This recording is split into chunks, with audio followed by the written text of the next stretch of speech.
the Texans fans, are they in mourning? Well, I'm going to ask this to John, because the organization certainly feels like they are in regards to Azeez Al-Shaair, who we know here in Nashville, his one season with the Titans.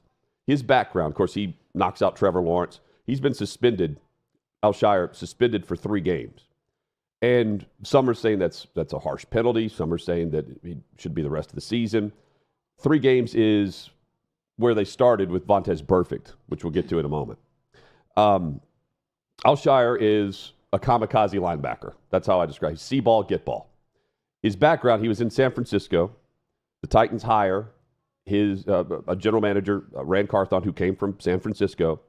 And one of the first signings they have is Azeez Al-Shaair to come in and play linebacker for a year. He's a special teamer / backup / package linebacker. If he started, it was because someone ahead of him was injured. Good player. Your typical player in the National Football League.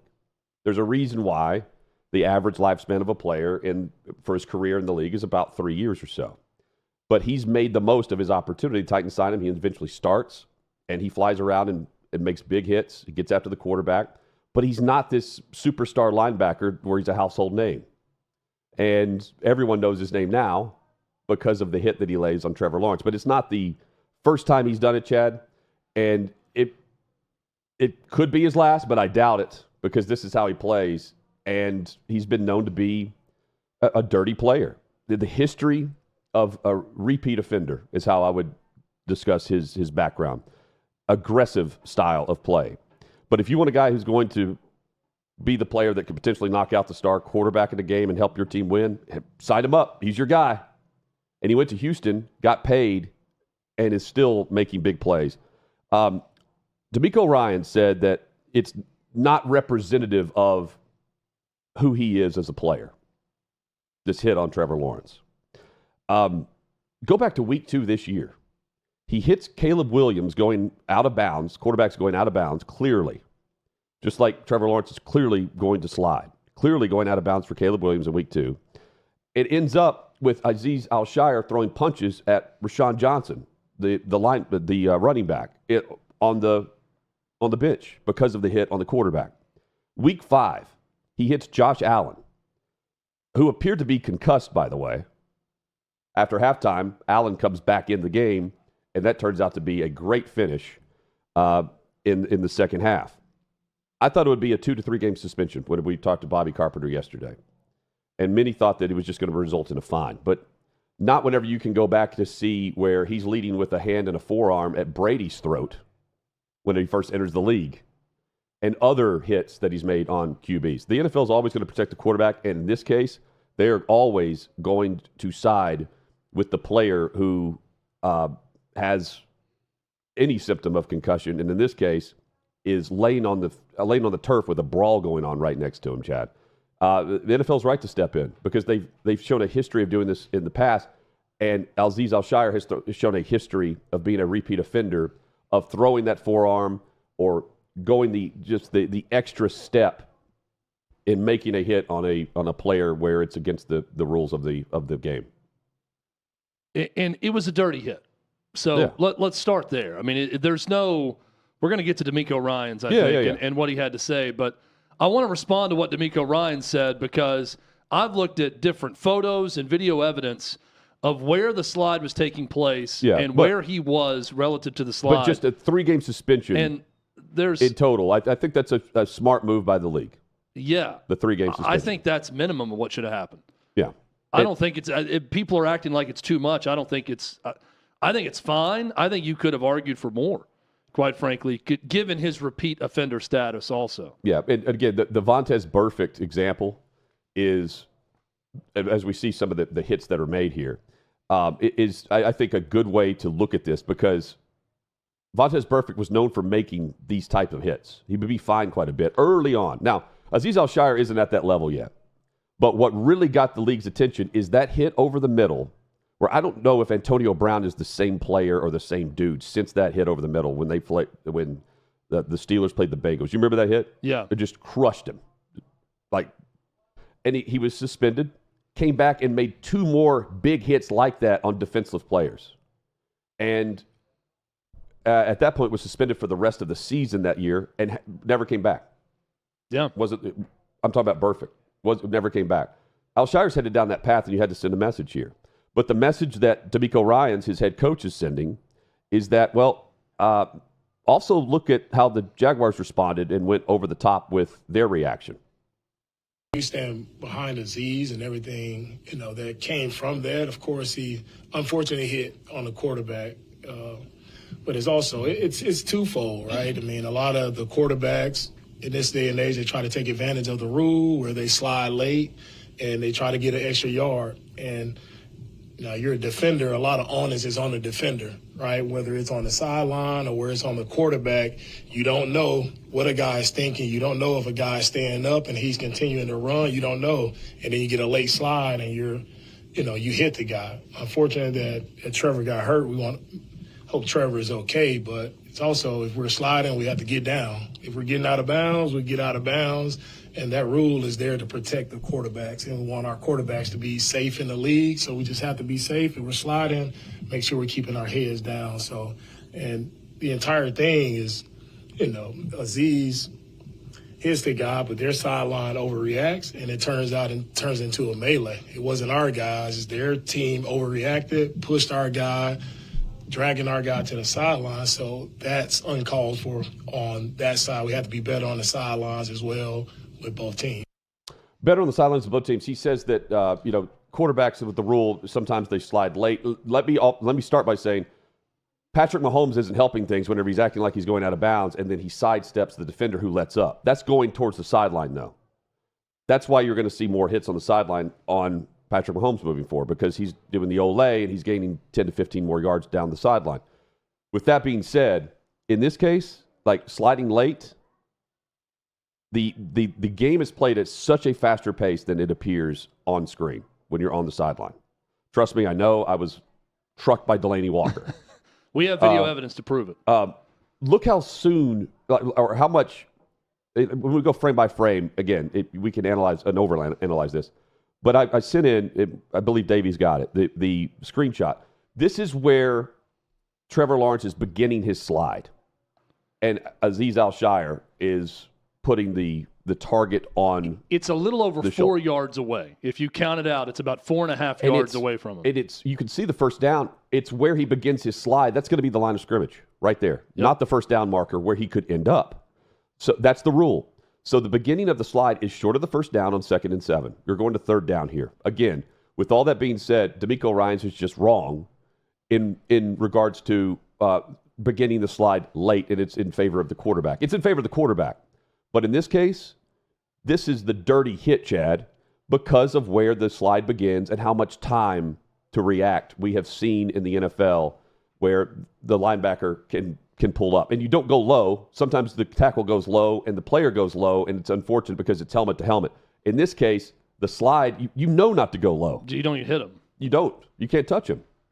Yeah, look, DeMeco Ryans has his players back, and that's the message he's sending with whatever that was that he was just talking about with that whole thing. So good job sending a message to your players that I'm your coach and I'm going to defend you no matter what. Also, to the general public, to us watching that, to anyone who's ever watched a football game, to anyone who has a set of eyes, don't piss on our leg and tell us it's raining, because that's just a lie. That was not a situation where it was difficult to see the guy pulling up to slide. Right. Or quarterbacks are sliding late, or he didn't know what he was doing. It was dirty as hell. And he's lucky he only got 3 games. I would put him out for the rest of the season. That's what I would have done to send a message. If you're serious about protecting quarterbacks that are the biggest investment of these billionaire owners, then you suspend the guy for a season, especially considering the fact he's a repeat offender. They didn't do that, and he got 3 games. I think that's a gigantic break to the Houston Texans. They should not be bitching. They should be on their knees thinking, God, he's not out for the rest of the season, because that was one of the dirtiest hits I've ever seen in a football game. So DeMeco Ryans, great. Your players might be dumb enough to know that, hey, our coach has our back. We're not dumb enough to accept that. That was dumb as hell. Nobody's listening to that. Again, don't piss on our leg and tell us it's raining. So that's one part of this. 2, the overreaction, as he states it, from the sideline or the players.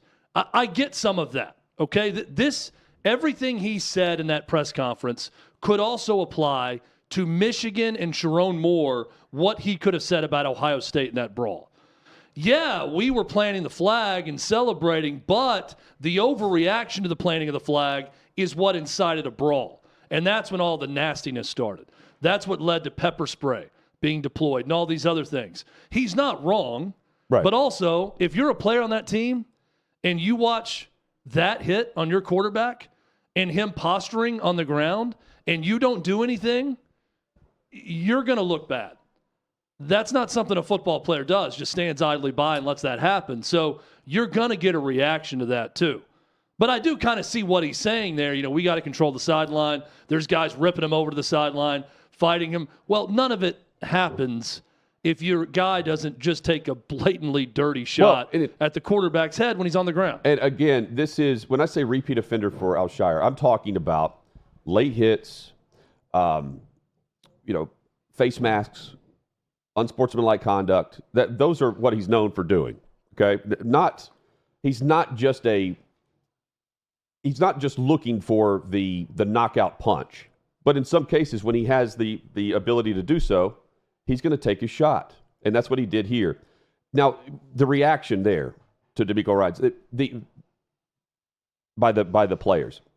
What would the reaction be today if the Jaguars stood there and did nothing about that? Yeah, that's what I'm saying. They would have looked weak, and they would be destroyed right now. Yeah, Rex Ryan would be going on his show saying, "How dare none of their players have that quarterback's back?" There's deeper problems in Jacksonville if they're not defending him. Right. Now, if this is any player other than the quarterback, it's probably viewed differently too, Chad. Yeah. And that to me, so the old school players, for instance, Aaron Rodgers, who went on Pat McAfee's show today and said this, it's tough to play defense. There should be some onus on the quarterback to slide early. Again, I want to get back to that because I thought he did. I thought he was fine on where he slid. He's not trying to get the first down. He's short of the first down by a wide margin there. That's where the line of scrimmage is going to be. Rodgers says, we're pushing it because they like to mark where you begin your slide. So it's close to the first down yardage. You're always trying to push the envelope, but you've got to understand what's happening on the other side. Now, you don't expect to maybe get smacked, but maybe they should ease the rules a bit on some of that stuff to deter some of the late slides. Again, I don't think that Azeez is a dirty player. This is Rodgers. I don't think Azeez is a dirty player. Look at his rap sheet of fines in the league and compare it to what he's done. He goes, I don't think it's that egregious. Again, the fines are based on face masks and the long litany of issues that they've had. Roughing the pass. But he's also fighting players in the, again, maybe that shows your intelligence if you're punching somebody who's wearing a helmet, but he's doing that a lot too. And he was known for being the unsportsmanlike conduct player, or late hit on the quarterback player here a year ago. Yeah. So, I mean, look, there's playing up to a line and living on the edge and playing with an edge, and that's what you want a linebacker to play with a lot of times. Yeah. So you're right. He's not unlike a lot of players in the NFL that are good, not great players that are hanging on to a starting spot or hanging on to a roster spot, and they're going to play for a while, playing up to that edge. There's also just going far beyond, past any line that anyone should go on a football field, and that was it. In that moment, that was it. And for DeMeco Ryans to toy with people's intelligence by acting like, it was hard to tell that he was sliding or guys are sliding late, come on. It's ridiculous. Also ridiculous, the length of the apology from Al-Shaair that he put out yesterday, as if there needs to be anything other than apologizing to Trevor Lawrence, because you know what's coming. You're going to feel the wrath of the NFL. And he's got the notepad on his phone where he writes this out. You got to go into two notes. Screenshot-wise. When it's two notes, Hutton, it's too long. That's what I'm saying. When it's apology that's got to go to 2 note pages, then you've probably said too much in the apology. And he's getting heat for the cleats that he's wearing. He's got the post where he says, all praise to Allah, whenever he puts out his apology. And he starts by saying, I've always played the game as hard as I could, never with the intent to harm anyone or anybody, and anybody that knows me knows that. My goal is to hit you as hard as I can, and then pray you're still able to get up and play the next play. I'm going to pause there. That sounds like a UFC fighter who says, my goal is to go out there and knock your head off, and hopefully both of us survive the fight whenever we leave. Maybe, I'll fight you to the death. That's kind of the mentality there. And again, I'm inserting my comments here. That's the mentality of a lot of players, by the way. Yeah. Well, here's where he goes too long in the apology. Yes. Go ahead. So he gets to. This is lengthy. Yeah. To Trevor, it starts out great. Exactly what you'd want to see in an apology. If AI wrote this, if ChatGPT wrote an apology, Hutton, the start of it is perfect. It's that's what you say. What you want. We're trying to do the same thing, provide for our families. To Trevor, I genuinely apologize for what ended up happening. Before the game we spoke, I told you it's great to see you back on the field. Wish you well. Then he goes on, even to the rest of the Jaguars teammates. I can definitely understand you having his back and defending him in a situation like that. To the rest of the people who I've been called, and this is where we get into the too long. Look, by the way, that would have been one page if he would have stopped it there. We got it here. To everyone that defended him, I definitely understand you having your teammates back. That would have been fine. But here's where we go into page number 2, and here's the problem. To the rest of the people who I've been called every single name in the book, from reporters with their hands ready for a story to find there, to the rest of the people who I've been called every single name in the book, reporters with their hands ready for a story to find their villain, to racist and Islamophobic fans and people, you don't know my heart nor my character, which I don't need to prove to any of you. God knows my intentions, and anyone who has ever been a teammate or a friend of mine knows my heart. So, apology. Yep. And now I'm the victim. This is standard protocol right now. Can't be just let's not have the one-note performance of the apology and get that out of the way. He could have done that. And then in a separate post said, also, to all the people that are racist and Islamophobic that are coming after me, stop. I don't respect you. I don't like that. You could have done it separate, but instead, in the apology, he has to point out that he's also a victim to Islamophobia and racism. Immediately on the defense. Very standard. Just like his position. Standard operating procedure. Yeah, and again, the hit on Lawrence, we haven't seen those massive hits from him, but he's the player that will take his shots. Mm-hmm. And by the way, not everything's in a vacuum of one game or one play. The guys that are getting pissed off at him could have been in a training camp with him years ago. Yeah. And they see what happened here. Could have been a play earlier in the game where he took a cheap shot at him in the pile. Again, in this case, though, on the one-play snapshot, because it's the quarterback, absolutely Jacksonville's going to defend their guy. Because if they don't, it tells you that he's not the guy, period. The fight wasn't the issue. The hit's the issue. And DeMeco Ryans just focusing on that. And it's just not. DeMeco Ryans, again, I know what he's trying to say about the reaction. If you're getting pulled to the sideline, that's a dangerous spot for player safety and all of that stuff. DeMeco Ryans would have defended his guy when he played had he been hit like that. Yep. And he knows it. And he played the same position. And you know what else he would want? He would want his offensive players going after anyone who hit C.J. Stroud like that. And if they didn't, he would probably order a code red on those players because that's how hard-ass of a player he was in his day. So don't give me that. It's twofold. It's not twofold. No. This is a very simple explanation of this. Your player levied a dirty hit on a guy who knocked him out of a game and gave him a concussion, and he's going to miss time now, and he should be suspended for it. And that's what happened. So good job by the NFL for doing what had to be done. Chad, what's going to happen tonight with the college football playoff rankings, the updated ones? Because there are people in the know. I've said, the college football percentage playoff predictor or whatever that's called that ESPN has, they know kind of the formula to this. Otherwise, how could they try to put this out there? Vegas kind of knows the formula to this. How else could they give you the probability of the teams that are on the bubble winning the college football national championship this year? Who are you paying attention to with the news right now? Heather Dinich, just ask her. She knows what's going to happen. She is embedded with the College Football Playoff Selection Committee. She was one of the reporters that when they did this kind of media tutorial where they got to go in the room and see what was going on. This is her job, right? She was one of the ones that did that. This is what she covers. She is, and she covers other things too, but for the most part now at ESPN, I would describe her as the Joe Lunardi of the college football playoff. Okay. She is the bracketologist for ESPN. So yes, she covers this. ESPN has a huge hand, obviously, in the college football playoff bracket standings every week. So she is in the know. So I would listen to Heather Dinich. And when Heather Dinich is telling the world that Ohio State's going to be ranked ahead of Tennessee, you probably should listen. Here's what she posted. I started thinking about how far teams playing in championship games might drop.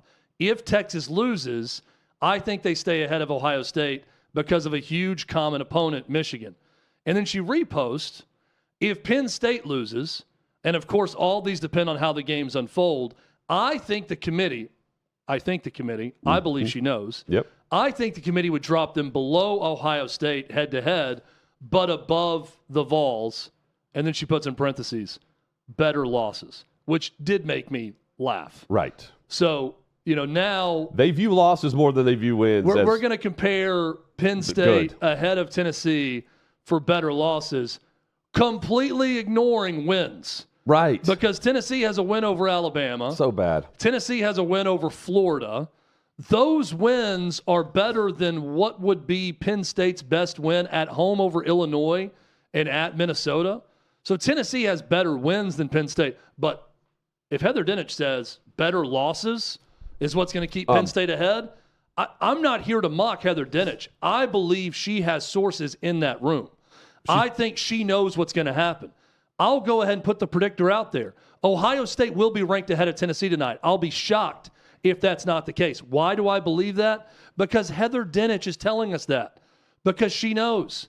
Because she's the big brain at ESPN that's getting fed all the information about what's going to take place. I also laugh at better losses in parentheses between Penn State and Tennessee. Well, she's saying that because that's what she's being told, right? Right. And I'm not saying she's wrong. Penn State's 2 losses are better, or one in that case, it would be Oregon and Ohio State. Yeah, those are better than at Georgia and Arkansas being a bad loss at Arkansas. But and I think Ohio State is going to be ranked. And I wouldn't do this in my top 12 for OutKick. I have Tennessee hosting, not Ohio State. Yeah. By the way, the AP and coaches poll would have Tennessee hosting Ohio State. Okay. They're ranked 6th, Ohio State 7th in both those polls. They have valued. This is the College Football Playoff Committee, possibly, I'm guaranteeing it, because she knows flipping the two from what the AP and the coaches poll is saying. But it's because of the better losses, right? But that was with Penn State. But that was Penn State. This is even with Ohio State.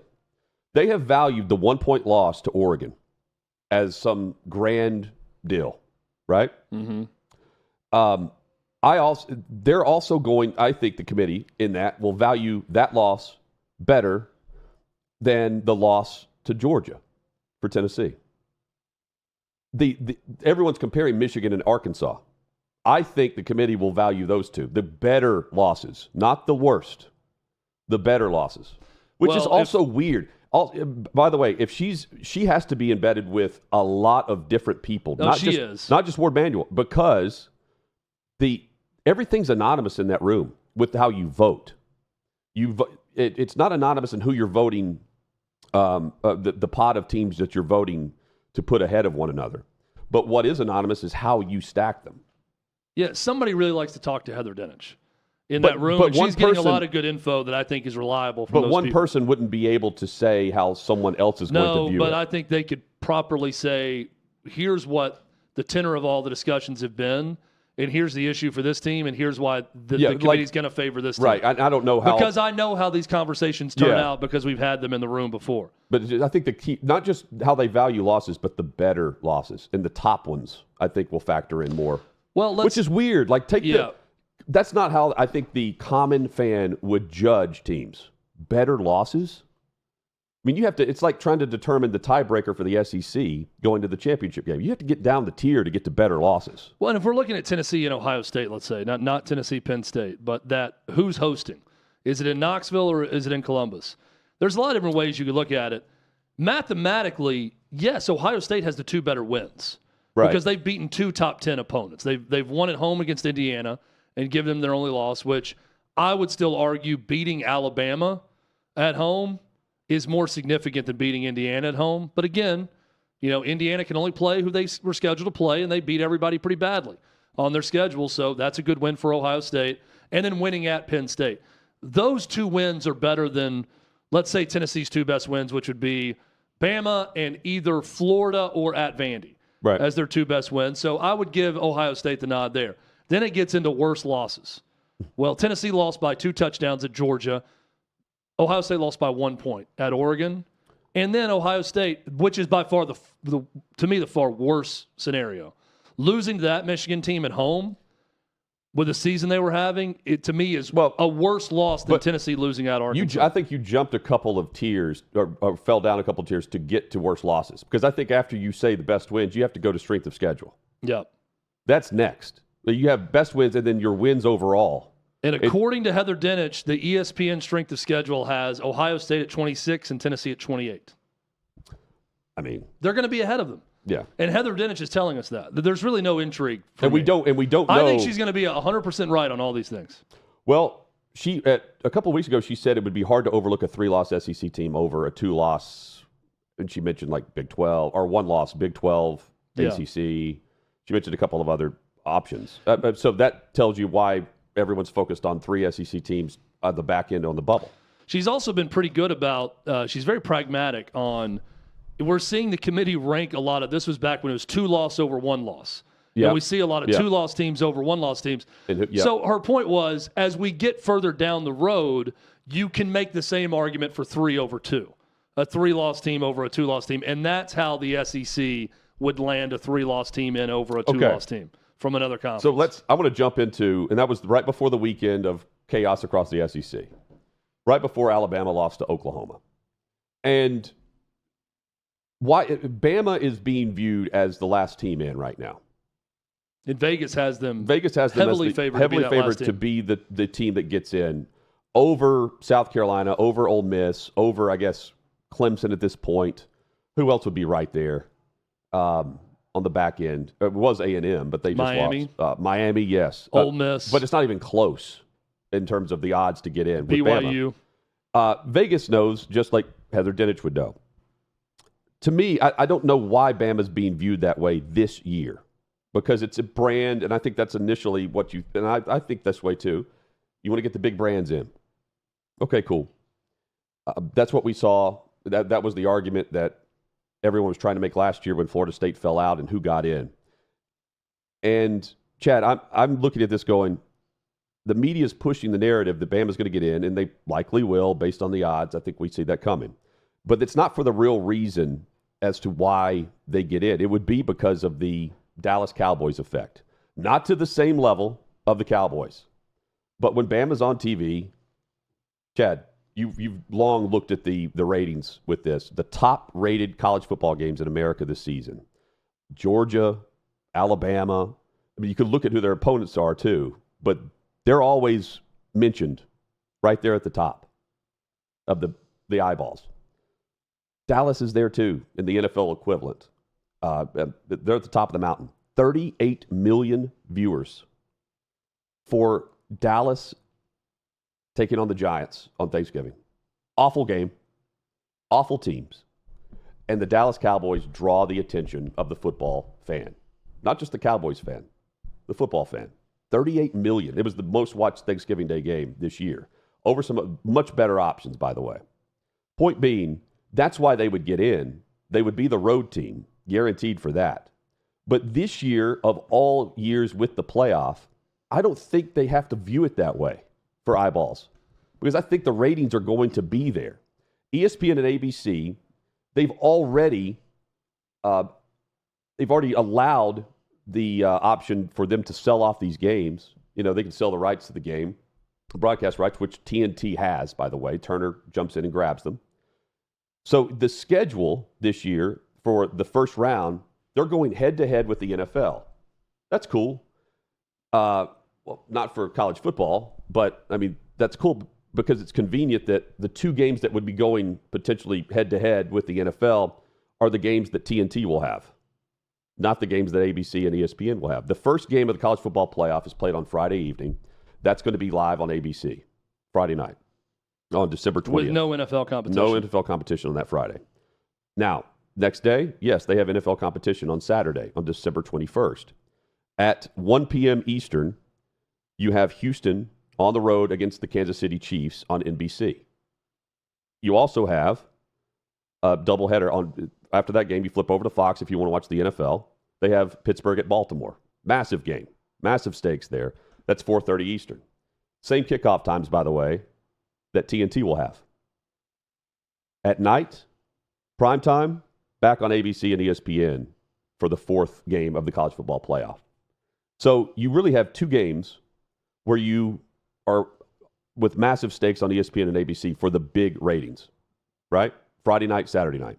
Head-to-head against the NFL, you would want to push Bama, but not if you have Ohio State playing in that spot. Not if you have Notre Dame playing in that spot.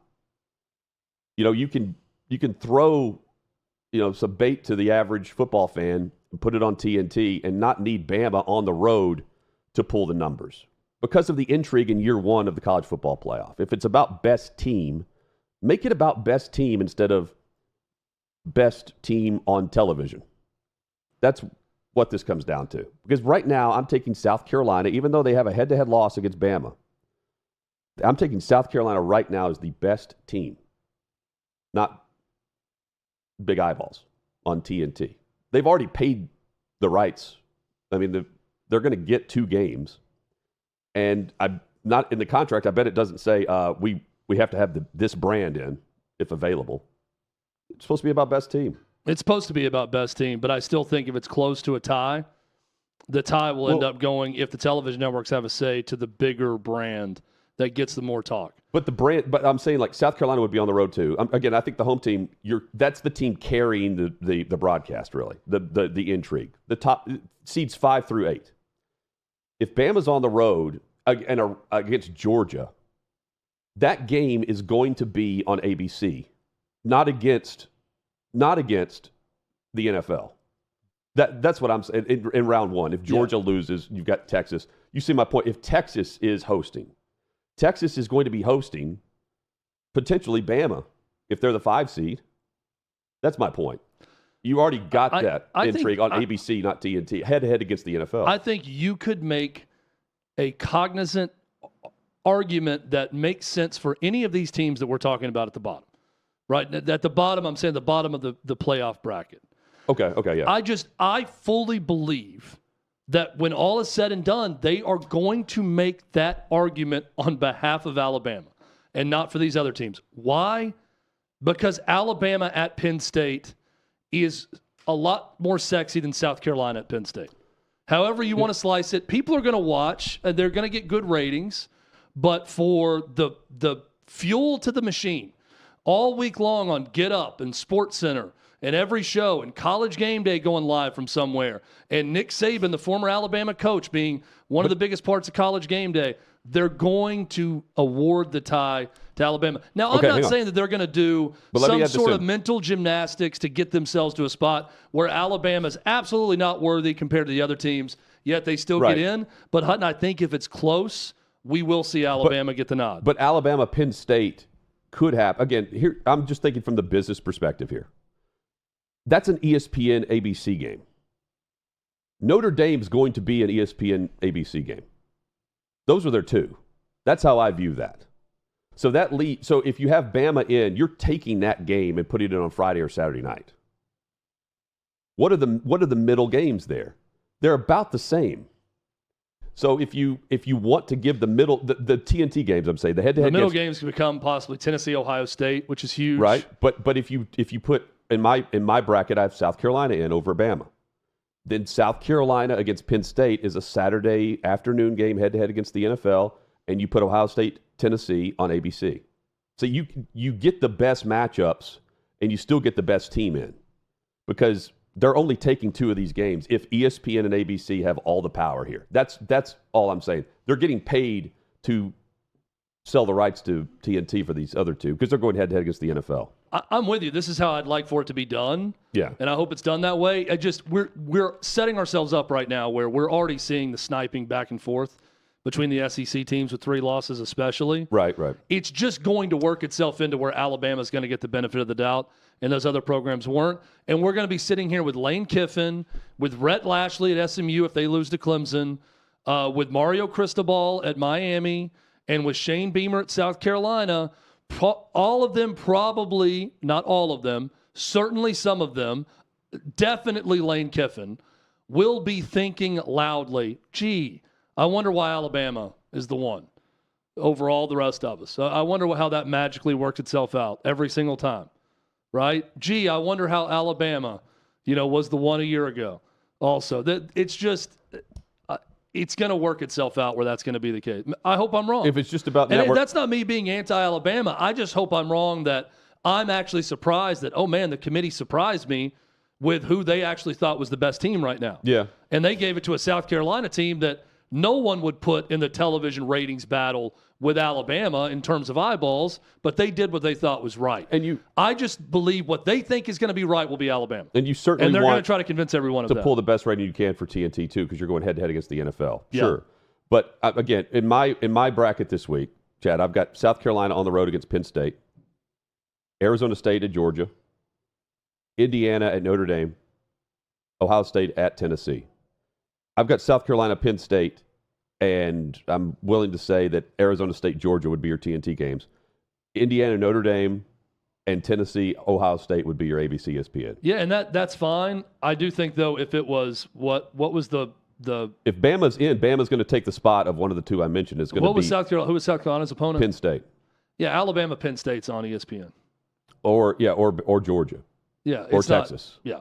But then then that knocks. I'm immediately saying, oh boy, those helmets head to head, right? And the old school, the classic, like that's what television wants. Ohio State, Ohio State, Tennessee can pull a massive number too. Yeah, because it's the year one of this college football playoff. That's all I'm saying. But in a year 5 of 16 team, Bama's going to be in. I get it, but we're not trying to decide between Alabama and Tennessee. We're trying to decide between Alabama, Ole Miss, and South Carolina. No, but I am, because if it's about the brand, then it knocks Tennessee, Ohio State to TNT, because you're taking Notre Dame and putting them in the and I'm other not spot. talking about the television line. I'm just saying who's going to get that last spot. But we're talking about who. We're saying the same thing. I'm saying it's because of television. Yeah, and it's going to be Alabama that gets it. Well, then that knocks Tennessee, Ohio State against the NFL. Yeah, because Notre Dame's going to be on the other one. But it gives them Alabama, Penn State, which they would prefer over South Carolina, Penn State. So it's still a win. It's going to be a win for television regardless. If Alabama's and the NFL, oh man, I can't wait to see the numbers too against the NFL. They're kicking off at the same time.